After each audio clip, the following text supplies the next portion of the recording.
enjoyed living in the vicarage orchard. Edward came to see him every day, but sometimes Trevor didn't have enough work to do. "I do like to keep busy all the time," he sighed one day. "And I do like company, especially children's." "Cheer up," smiled Edward. "The Fat Controller has work for you at his new harbour. I'm to take you to meet Thomas today." "Ah!" exclaimed Trevor happily. "A harbour! The seaside! Children! That will be lovely!"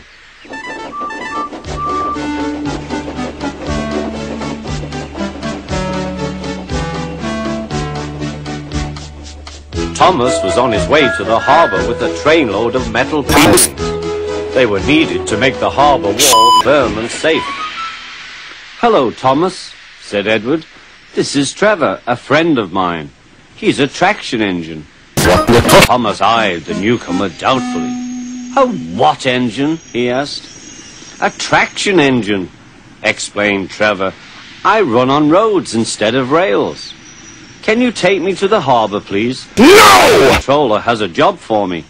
"Yes, of course," replied Thomas, but he was still puzzled.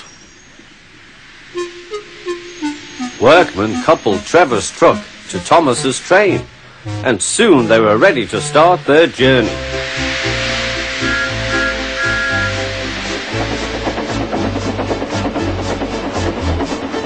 "I'm glad the Fat Controller needs me," said Trevor. "I don't have enough to do sometimes, you know.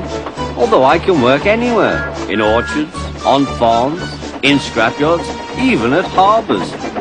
"But you don't run on rails," puffed Thomas. "I'm a traction engine. I don't need rails to be useful," replied Trevor. "You wait and see." When they reached the harbour, they found everything in confusion. Trucks had been derailed, blocking the line, and stone slabs lay everywhere. "We must get these pilings past," said Thomas's driver. "They are essential. Trevor, we need you to drag them round this mess." "Just the sort of job I like," replied Trevor. "Now you'll see. I'll soon show you what traction engines can do." Trevor was as good as his word.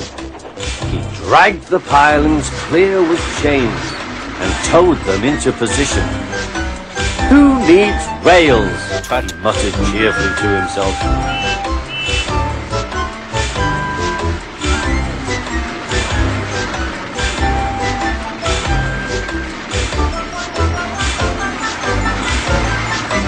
Later, Thomas brought Annie and Clarabelle to visit him. Thomas was most impressed. "Now I understand how useful a traction engine can be." The coaches were full of children. Trevor gave them rides along the harbour. He liked this best of all.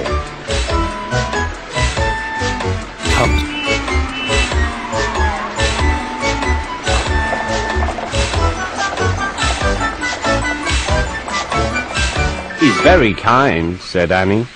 "He reminds me of Thomas," added Clarabelle. Everyone was sorry when it was time for Trevor to go. Thomas pulled him to the junction. A small tear came into Trevor's eye. Thomas pretended not to see. He whistled gaily to make Trevor happy. "I'll come and see you if I can," he promised. "The vicar will look after you, and there's plenty of work for you now at the orchard. But we may need you again at the harbour someday." "That would be wonderful," said Trevor. That evening, Trevor stood remembering his new friend Thomas, the harbour, and most of all, the children. Then